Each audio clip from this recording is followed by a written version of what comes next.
idol yung aking tanim nung bago magbagyo. Ngayon po ay recover na siya. Nilagyan ko ulit ang fertilizer.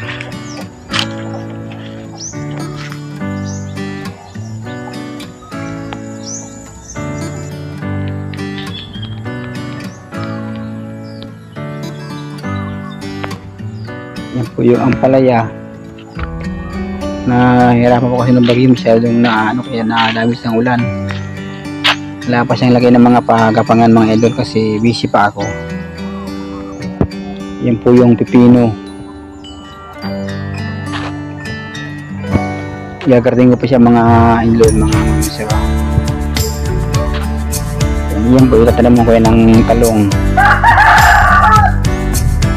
Yan po ang aking sumili ng talong. Pantanim po sa unahan. Ito po yung iba. Sili pong haba, kamatis, bell pepper, at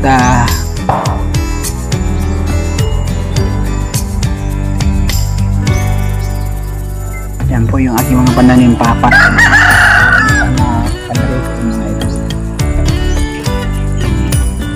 Marami po sana yung kaso dinaanan po tayo ng bagyo, nadamage yung iba mga patubo ko sa seedling trees, kaya ayun po yung iba nawasak po itong ko na nilagay sa gilid.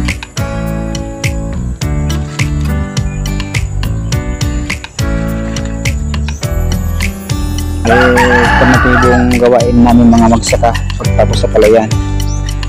Ito lang mga misasita ko mga idol. Ito yung nilibangan ko pagdating galing sa barangay.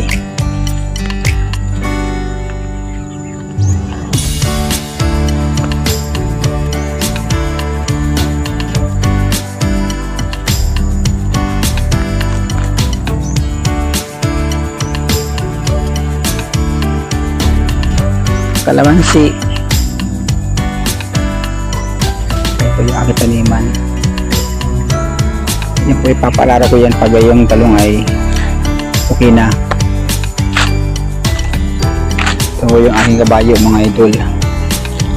Diluma na po. Sino po yung magbibili sa akin Pasko? Ngayong Pasko yung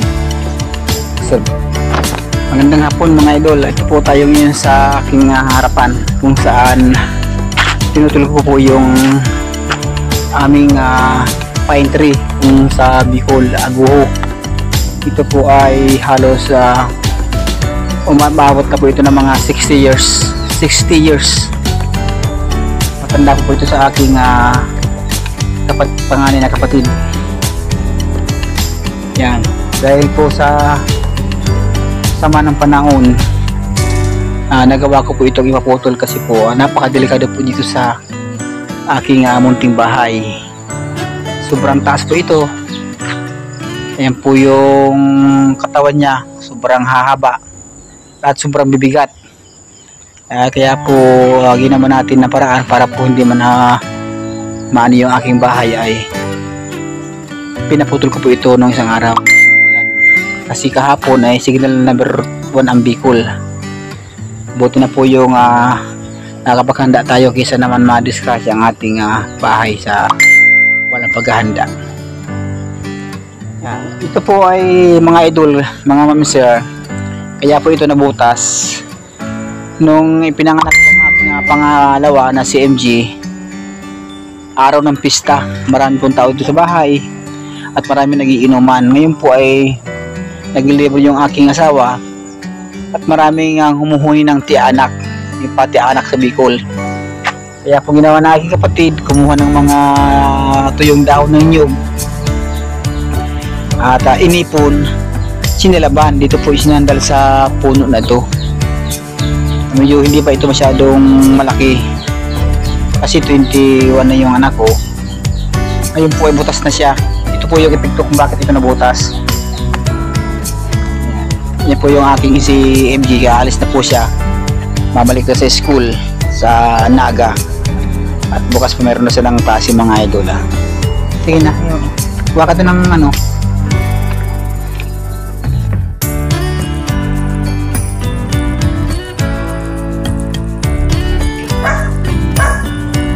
nung panganak po mga idol, yung kalabaw,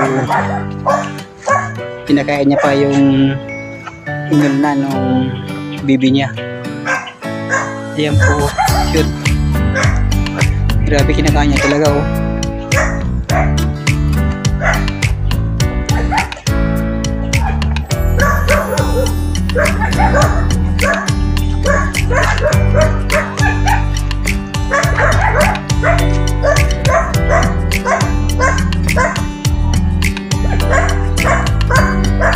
Bibi newborn.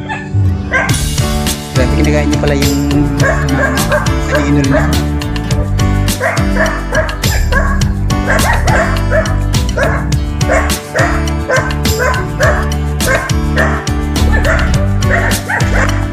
Dito po tayo kung saan sila iikot kasi magbibigay ng relief good mamaya alas 3 sa Barangay Hall.